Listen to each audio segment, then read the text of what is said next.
You know, if there's one thing I've learned from this show, it's that nobility sucks 9 times out of 10. But regardless, anyway, welcome back to the channel, everybody. Welcome back to another one of our weekly Ascendance of a Bookworm Season 2 discussion videos. Today we're here to talk all about Episode 11, the penultimate episode, Trombe and Battles. But before we get into that, I do, as always, have to give a big thank you to those of you who shared last week's video over on Twitter. So, thank you to Step 1 Studio, Sunyu Chan, Matt87 Eagle, Bubba Lubber, and Chicky Cats 20. Thanks so much for sharing last week's video over on Twitter, everybody, and if you too would like to be in the next Descendants of a Bookworm video, the final video during our Season 2 coverage, then be sure to share this video around on the internet, and then tag me at JoJo Talks Too Much over on Twitter, and I will be sure to shout out the first 5 of you in next week's video. Okay, so this week's penultimate episode, the lead-in to the finale of the season, and honestly, it was pretty good. It definitely has some goofy moments, and we'll get there. And I will say, I remember on Discord, on our Good Folks Discord, which you can join, check out the link in the description. But in the Discord, people were saying like, hey man, have you seen the episode yet? And I say, no, I haven't seen it yet. But people were saying like, okay, just keep an eye on the zooms. And I was like, okay. And we'll get to that. There's some goofy, it even like, there's some OST related shenanigans that I'm like, weird. Like, it's not any issue that I have with the writing, which normally this season it has been the writing that has been an issue, but the writing's been pretty solid the last few episodes, so I've been really content with that. The issue I have is like an issue in air quotes. Like, I will say it's like an issue, but it's not a big issue. But it's honestly on the production side of things where it's like, really, why would you do that? Like, like slight direction issues, you know what I'm saying? Like this is my issue, an issue with the direction of the episode instead of the writing. Because honestly, I thought for the most part everything kind of worked for me. There's definitely some issues where, or not issues, but there's definitely some moments where like you get irritated and angry, but that's what you're supposed to feel. So in this case, I can't really be upset about that. So let's go ahead and kind of dissect the episode though. We're gonna start with the 3-point structure that we have here. We're gonna be talking about the attack and the beginning of the first attack, the second Trombe attack, and then the final confrontation at the end of the episode. Although it is not a confrontation with the Trombe, spoilers. So the first thing, of course, that I have to note is the gentleman who I have noted in my notes here as being the Green Scrub. But Green Scrub starts this episode acting like a dick, since that's how the previous episode ended. We lead right in where we left off last week with this dude being just an obnoxious tool. Now, in fairness, with this show, we have seen that any sort of status definitely does give some folks a bit of an inflated sense of pride and ego. And Green Scrub here is definitely no different to that. Actually, if anything, Green Scrub kind of reminds me of some of the baddies from like SAO, specifically Alicization. Like the nobles in Alicization feel a lot like the nobles here, specifically Green Scrub Boy. Because Green Scrub is just an obnoxious tool. Now, mind you, he doesn't quite become obnoxious just yet. He still says some rude stuff. But then we have who I've written in my notes as Sir Good Boy. So Sir Good Boy basically says not to worry about Green Scrub, because basically Green Scrub, I guess, is known for being an obnoxious twat. So I guess Sir Good Boy says, it's not a big deal, don't worry about it.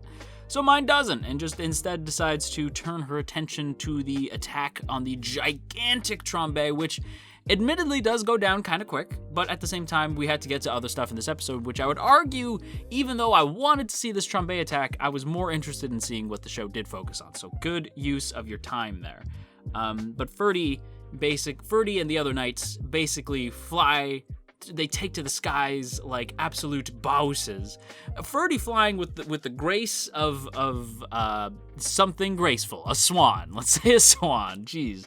But yeah, Ferdy flying with absolute grace and duplicating arrows like a champ. Like my boy went straight up like, this isn't even Hawkeye. This is like Green Arrow levels of archery. Like my boy just like splitting arrows like in twain and launching multiple arrows at this thing in one go. It was dope as hell. A nice little action scene in the midst of things. Lindis from Fire Emblem would be so proud to see Ferdy on sort of horseback. It's a flying lion, but you know what I mean. And just firing arrows. Lindis would be proud. Lindis, by the way, if you didn't know, is like my ultimate waifu. I don't think I've ever said this on the channel, but yeah, Lindis forever. And yeah, to be honest, the trombe attack, it goes really well. And it kind of goes off without a hitch, and I was pleasantly surprised. Like, the knights are actually incredibly capable, and I think that's important to show that these knights aren't just like a group of ragtag nobles and like they are knights because of their status. Like, no, they're actually very skilled. And Karstet, I believe his name is, or who I will be referring to as Kars because everybody in this show gets a nickname from me apparently. But Kars has been is back from his trip to space. If you got that, good for you. And he grew a mustache and he became a knight, and he is quite good at it. Honestly, Kars, I'll save some of my more nuanced thoughts on the character a little bit later, but I do think that the way he leads the knights in battle, the way he sort of lets Ferdy kind of take charge when necessary, I think Kars is going to be an interesting character. I have my eye on this dude. Just the way that they show that he's not incapable, and I think there's some stuff towards the end of the episode that also makes me think like he might be a good dude. I'm going to keep my eye on Kars. I think Kars is an interesting guy. That said, the other guy you have to keep an eye on, but for the opposite reason, is Green Scrub suddenly deciding to act like an abusive douchebag.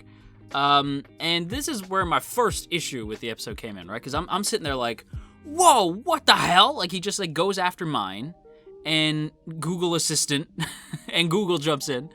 And yeah, what should we call, what should Fran's nickname be? I mean, Fran's already short, so you don't really need a nickname, but you know, Fran's basically still operating as Google Assistant, and Fran like jumps in the way, and he gets a punch in the face for it. And like, you guys know me, I'm very indifferent towards Fran and Ferdy. Like, those are the two characters who, like, if something happened, I'd be like, oh, that's sad, well, whatever.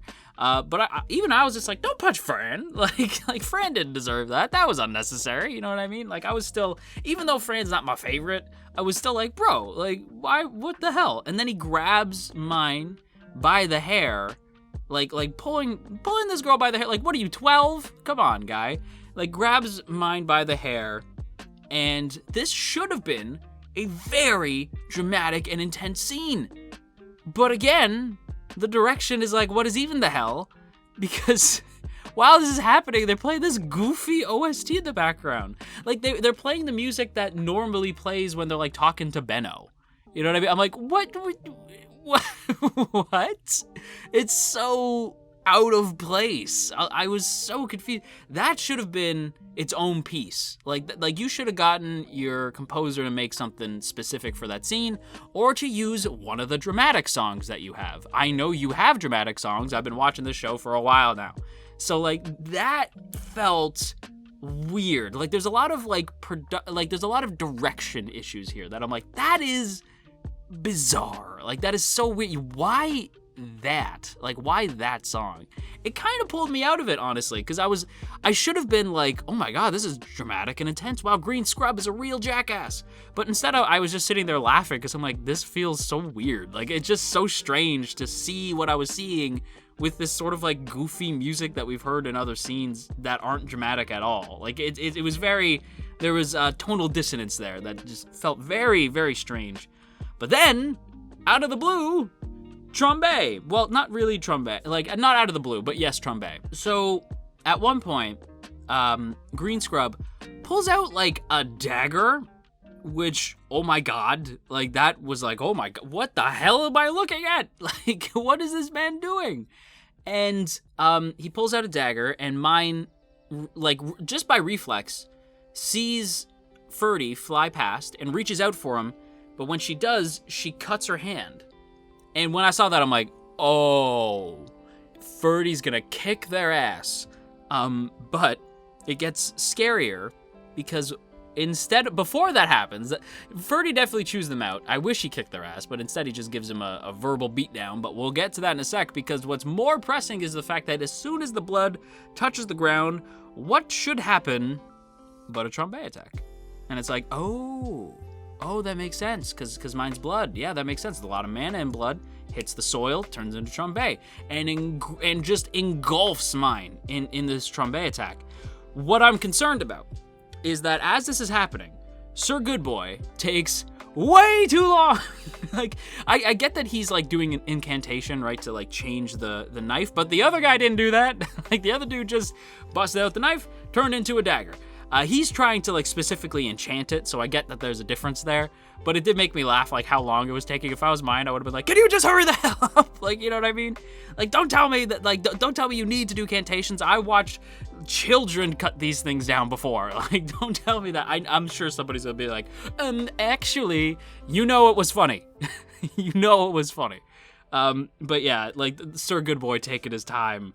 Not on purpose, not to be a dick. He is trying to get a move on, but it's just, you know, incantations take a while. But what really concerns me here is Lutz, which might seem out of the blue if you didn't actually see the episode, because it's like, what, Lutz is there?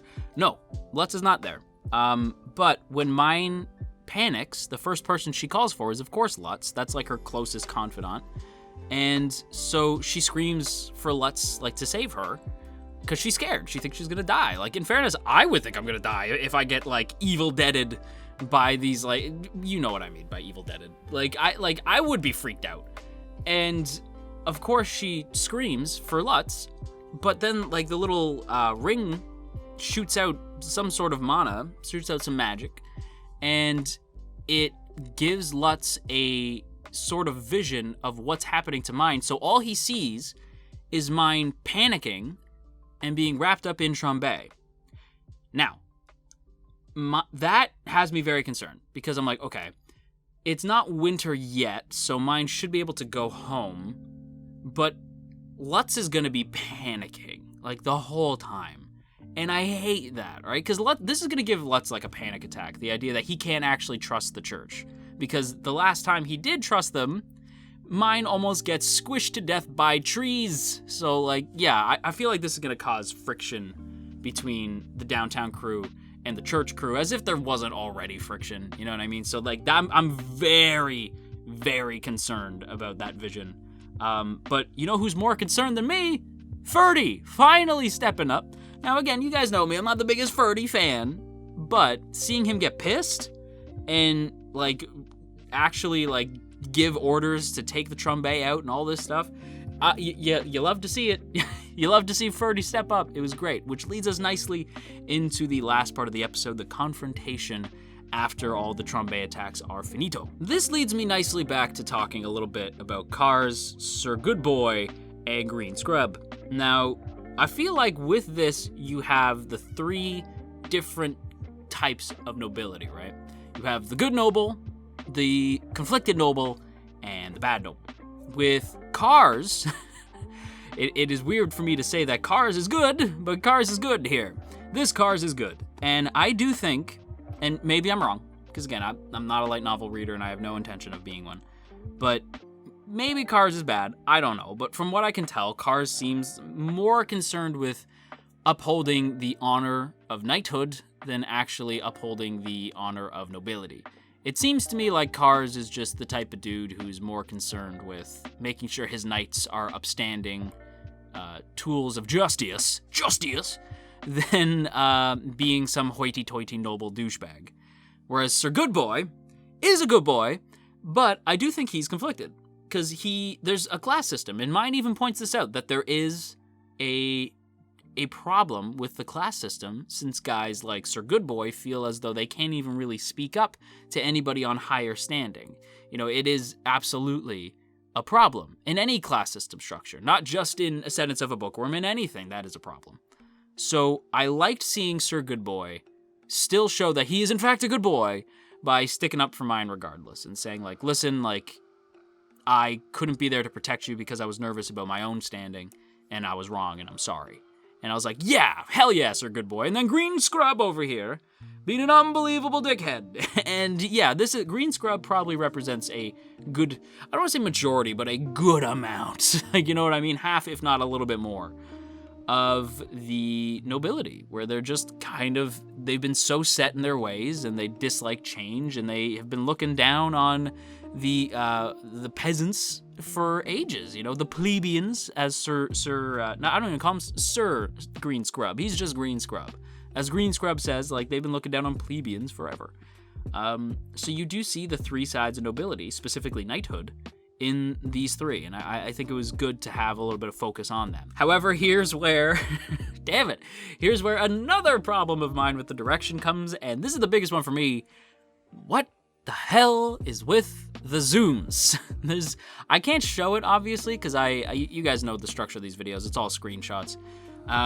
So obviously you're gonna have to have seen the episode, but if you're watching this video, you've seen the episode, you know what I'm talking about. What is with those zooms?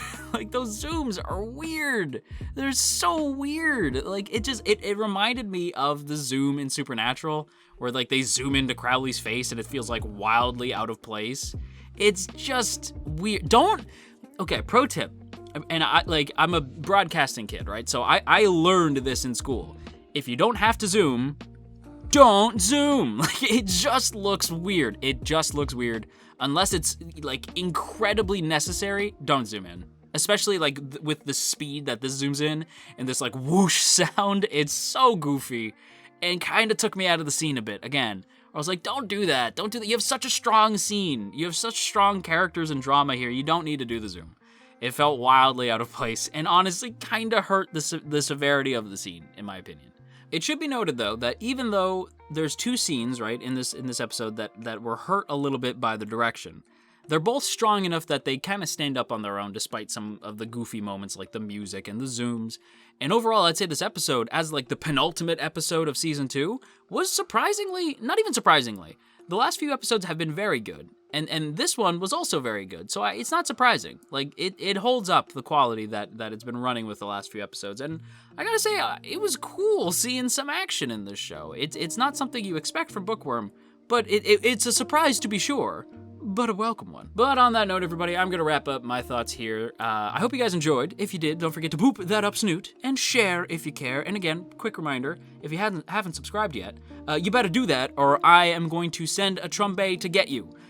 That's right, I can do that. And of course, before we wrap up today's video, I do, as always, have to give a big thank you to the lovely people in the T Squadron. Look at them beautiful names, look at them beautiful people, and if you too would like to join these beautiful people to become a member of the T Squadron, then be sure to check out that first link in the description to check out our Patreon page. For less than a cup of coffee a month, you can help keep this channel afloat, and I would very much appreciate that. But with that said though, everybody, I'm gonna go ahead and take off. I hope you guys enjoyed, and until next time, you stay classy, AnyTube, and wash your dang hands. Also, if you guys could keep me in the loop on whether or not there's gonna be a Season 3, I assume there will be, but keep me in the loop, I would appreciate that. Okay, bye.